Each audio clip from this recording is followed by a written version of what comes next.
네, 안녕하세요. 지금부터 세미나를 시작하겠습니다. 제가 준비한 주제는 PCA란 주제고요. 지금부터 이제 PCA가 어떤 거인지 이 세미나를 통해서 제가 설명을 드리도록 하겠습니다. 일단 제 아젠다는 이렇습니다. PCA란 어떤 건지 이제 그 정의나 개념에 대해서 설명을 드리고요. 그리고 PCA의 예제에 대해서 보여드리고 이 세미나를 마치도록 하겠습니다. 어, 일단 이 그림을 보시면 이 그림이 이제 PCA를 나타내는 그림인데요. 왼쪽에 있는 그림 같은 경우는 이제 이러한 그래프에 파란 점들이 하나하나의 데이터를 나타내는 겁니다. 데이터들을 그냥 이 그림만 보고는 이게 무슨 데이터인지도 알 수 없고 그냥 파란 점들이 찍혀 있는 모양만 보이는데 이렇게 흩뿌려 놓은 데이터를 이제 오른쪽에 있는 형태와 같이 어떠한 선을 그어서 이 데이터들이 어떤 양상을 보이는지 이런 그 데이터들 간의 어떤 관계 이런 것들을 이제 알아보는 그러한 그래프표가 되겠습니다. 이 결론은 일단 오른쪽에 있는 형태가 PCA를 나타내는 형태고요. PCA에 대한 이제 개념을 쭉 설명해 드린 이후에 이제 마지막에 이 그림을 가지고 다시 한번 자세히 설명을 드리도록 하겠습니다. PCA란 프린시팔 컴포넌트 어널리시스의 약자로 그 한국말로 풀어서 하면은 주 성분 분석이 되겠습니다. 이게 어떤 의미냐면 어떤 이제 고차원 데이터들이 여러 개 이렇게 있을 때 그 데이터들의 패턴을 찾는 도구라고 보시면 되겠고요. 이런 변수들을 어떤 상관관계가 있을 때 이들을 이제 선형 결합하여서 이 변수를 추적하는 기법을 말합니다. 이 결론은 이제 그냥 양상을 보겠다는 겁니다. 이 데이터들 간에 어떤 이제 관계가 있는지, 상관관계가 있는지, 연관성이 있는지 이런 것들을 이제 주성분으로 만들어서 차원을 축소한 다음에 전체적인 양상, 어떠한 데이터들이 이제 흐름이 어떻게 되는지 이러한 것들을 살펴보는 기술이 되겠습니다. PCA를 사용하는 이유는 크게 일단 차원 축소를 하는 목적이 있고요. 그 차원을 축소를 하는 이유는 이제 데이터들이 무수히 많은데 이거를 일일이 이제 보기가 너무 힘드니까 속성을 너무 많아서 2개나 3개 정도로 줄인 다음에 이들을 이제 주성분으로서 봄으로 이제 데이터 이해를 쉽게 하는 데 목적이 있습니다. 결론적으로 이제 결과가 나왔을 때 이제 속도가 빨라지고요. 데이터 해석이 용이해집니다. 이 PCA를 설명드리기 앞서서 이제 잘들 아시겠지만 이제 통계의 기초 개념들이 들어가는데 이제 수학적인 개념입니다. 뭐 평균이나 분산이나 뭐 표준 편차 이러한 개념들이 PCA를 구하는 데 있어서 이런 식들이 들어갑니다. 이제 근데 제가 이제 세미나를 진행하면서 이런 것들에 대해서 이제 자세하게 다루진 않고요. 그냥 이런 개념이 있으니까 그냥 아시는 정도만 되면 될 것 같아요. 일단 평균이란 개념은 너무 잘 아시겠지만 데이터들이 어떤 데이터들이 있을 때 그 데이터들 전체를 개수로 나누어서 이제 전체 데이터의 가장 평균인 값을 구하는 개념이고요. 이제 아래에 나와 있는 게 이제 공식입니다. 평균을 구하는 공식이 되겠고요. 그리고 표준 편차의 같은 경우는 이제 각 데이터들에서 x와 평균 사이의 거리를 제곱하고 이 평균을 구한 뒤 그 값의 제곱근을 씌운 값이라고 되어 있는데 어떤 데이터들이 있을 때 이 평균 데이터들이 있을 때 이 데이터들의 이제 사이사이 이런 그 간격들을 보는 이제 개념이 되겠죠. 그리고 분산은 데이터가 얼마나 분산되어 있는지 이 데이터들이 얼마나 멀리 떨어져 있는지를 알아보는 겁니다. 분산에 대해서 간단한 예를 드리면 뭐 어떤 농구팀 선수들이 있는데 그 농구팀 선수들을 이제 킬 데이터를 대상으로 이 분산을 측정하면은 그 값의 차이는 별로 크지 않겠죠. 농구 선수들 자체가 다 키가 크니까 근데 만약에 유치원생들하고 이 농구팀들의 키 데이터를 모두 가지고 이 분산을 구했을 때는 이제 그러한 차이가 굉장히 심하기 때문에 분산의 차이가 심하게 볼 수 있다는 겁니다. 그런 예가 분산이 되겠고요. 근데 분산은 이제 표준 편차의 제곱한 값과 같기 때문에 결국 표준 편차나 분산이나 모두 이제 평균과의 차이를 제곱하는 값이기 때문에 항상 양수가 나오게 됩니다. 이러한 개념들이 있다만 아시면 될 것 같고요. 아까 앞서 보여드렸던 그 PCA의 형태 이제 그래프가 되겠습니다.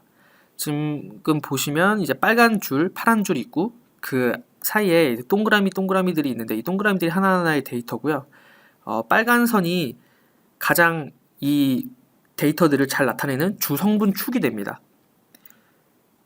PCA는 보통 리니어 리그레션 애널리시스랑 되게 유사한데 이런 데이터들에서 가장 의미 있는 선이나 축을 찾는 과정인데요.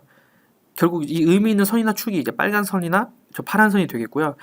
이 수 개수를 줄여서 차원을 축소시켜도 충분히 기존의 정보를 유지시킬 수 있다는 말입니다. 지금 이게 이렇게 1차 첫 번째 가장 성분이 센 빨간 데이터하고 파란 데이터들이 지금 수직으로 90도 양상으로 이렇게 나타나게 되는데 이거는 지금 선형대수상의 얘기인데 고유 벡터끼리는 항상 서로 수직하다는 얘기를 지금 이 PCA에서 이걸로 이제 증명을 하게 되는 겁니다. 그 첫 번째 주성분 결론은 이제 첫 번째 주성분은 이 데이터들의 가장 평균치 가장 이제 이 성분들을 가장 잘 나타내는 게 빨간 선이 되겠고요. 두 번째 주성분 파란 선 같은 경우에는 빨간 선으로 이제 나타낼 수 없는 축 중에서 가장 분산이 큰 축을 파란 선으로 이제 나타내는 겁니다. 쉽게 말씀드리면 두 번째로 강한 주성분이 되겠죠. 이 데이터에는 지금 2차원 데이터이기 때문에 이렇게 두 개의 주성분이 존재하는 거고요. 만약에 3차원 데이터 같은 경우에는 그럼 선이 하나가 더 그어져서 3차원 데이터가 되겠죠. 그럼 첫 번째 가장 큰 성분, 두 번째 가장 큰 성분, 세 번째 가장 큰 성분 이렇게 해서 세 개의 주성분이 존재하는 그래프 형태가 나오게 되는 겁니다. PCA의 순서라고 되어 있는데 이제 PCA 순서는 이거 수학적인 얘기를 드리는 거예요. 무슨 데이터들이 있을 때 그 PCA를 구하는 순서가 되겠는데요. 뭐 PCA를 구하는데 이제 뭐 수학적으로 구하시는 분들도 계시겠지만 저는 이제 이걸 매틀랩으로 다루기 때문에 그냥 순서가 이렇다 그냥. 근데 이런 내용들을 이제 아셔야 이게 뭘 하는 건지는 이제 어떤 개념이 들어가는지는 아시니까 그냥 넣어봤거든요. 그냥 보고 쭉 이해하시면 될 것 같아요. 그냥 데이터들의 평균을 구하고 그 데이터에서 평균을 빼고 뭐 공분산 행렬을 만들어서 결국 이 행렬에서 아이겐밸류와 아이겐벡터를 구해서 이제 전시상에 나타낸 그런 게 PCA가 된다. 이 정도만 이제 이해하시면 될 것 같습니다. 네, 그래서 이제 PCA에 대한 전반적인 설명을 드렸고요. 예제를 준비했습니다. 이 예제를 보여드리면서 한번 설명을 다시 한번 드릴게요. 일단 제가 준비한 데이터는 A랑 B라는 두 개의 매트릭스를 준비했습니다. A는 간단하게 말씀드려서 나이 데이터입니다. 그냥 첫 번째 성분부터 보시면 그냥 13살, 14살, 16살 이런 식으로 이제 나이들이 들어가는 거고요. 두 번째 매트릭스는 그냥 키를 제가 의미로 집어넣은 값이 되겠습니다. 대칭시켜서 보면은 13살일 때는 145cm, 14살은 147cm 뭐 이러한 이제 한 명 한 명의 사람들이 있다고 가정을 하고요. 이 데이터를 가지고 이제 대상으로 앞서 말씀드렸던 이제 PCA 구한 순서에 그 평균을 구하는 그런 내용이 있었었는데 마찬가지로 이제 같은 작업을 하게 됩니다. 그러면 A 데이터의 민 값을 구해서 A민이라는 배열을 만들고 B도 마찬가지로 해서 그러면은 이제 A의 평균, 나이의 평균은 17.8667살이 되겠고요. 키는 이제 162.8867cm라는 이제 평균 값이 나오게 됩니다. 그런데 아까 이제 수학 공식에서 뭐 공부산 행렬을 구하고 뭐 이런 해서 이런 과정들을 거쳐서 무슨 아이겐밸류와 아이겐벡터를 구한다 뭐 이런 내용이 있었는데요. 매틀랩에서는 이제 PCA라는 함수가 존재를 해서 그런 과정들은 생략이 됩니다. 이 PCA 함수를 쓰게 되면은 이제 아까 말씀드렸던 그런 과정들을 한 번에 다 진행하는 거거든요. 일단 이 평균 데이터를 구한 거는 이제 제가 좀 이따가 플랫에 보여드리기 위해서 구해놓은 거고요. PCA 데이터를 구해보겠습니다. 그러면은 A랑 B 데이터를 대상으로 PCA를 구해서 이런 아이겐 밸류 값이 이렇게 나오게 되고요. 그럼 이 데이터들을 이제 어떻게 보여주냐? 지금 제가 플롯을 한 거는 A의 나이 데이터죠. 나이 데이터 전체 놓고 봤을 때 평균을 뺀 값, 그리고 키 데이터에서도 평균을 뺀 값을 계산을 해서 이렇게 지금 전체적으로 데이터들을 그냥 뿌려 놓은 겁니다. 나이를 결국 X축이 나이가 되겠고요. 키가 Y축이 돼서 그냥 보기 좋게 X축하고 Y축하고 평균이 0이 되도록 해서 데이터를 이렇게 뿌려 놓은 거예요. 저 민값을 뺀 이유는 이제 표준화를 하기 위해서 이렇게 했다고 이해하시면 될 것 같아요. 0에 맞추고 이렇게 보여주기 위해서. 그럼 이 플랫 위에 이제 이 데이터를 유지를 하고요. 이제 앞서 만들었던 첫 번째 주성분 값을 넣게 됩니다. 그러면은 이 데이터들을 전체로 놓고 봤을 때 저 파란 선이 의미하는 게 가장 큰 주성분을 이제 나타낸 거거든요. 이게 의미하는 게 이제 X축이 나이고 Y축이 키라고 말씀드렸는데, 결국에 이제 간단하게 이거만 보셔도 이제 감이 좀 오시는 분들은 계실 텐데, 나이가 증가함에 따라서 키 데이터도 커진다. 뭐 이건 너무 좀 상식적인 얘기인데 그런 거를 이제 PCA로 증명을 한 겁니다. 그럼 이제 앞서 보셨던 그런 내용들하고 좀 맞물리면서 어느 정도 이해가 가실 거라고 좀 생각을 합니다. 마찬가지로 유지를 하고요.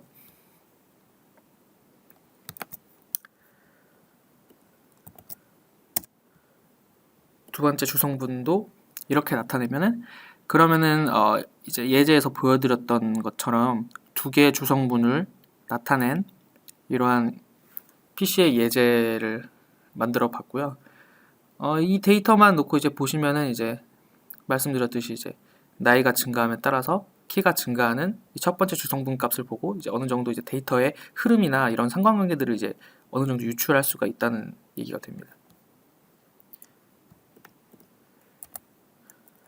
그럼 앞서서 이제 맨 처음 보여드렸던 그래프로 다시 돌아와서요. 왼쪽에 있는 그래프가 방금 제가 진행을 했듯이 데이터들을 흩뿌려 놓은 형태가 되면은 마찬가지죠. X축도 Y축도 0을 기준으로 이제 평균화를 했고요. 그리고 오른쪽에 이제 PCA를 나타내는 건데, 그럼 이제 이 오른쪽에 나와 있는 데이터에서 이 데이터들을 가로지르는 선이 있고 가장 큰 주성분이죠. 데이터들이 있는데 저 빨간 선 같은 게 하나씩 보이실 거예요. 이 데이터들 사이에.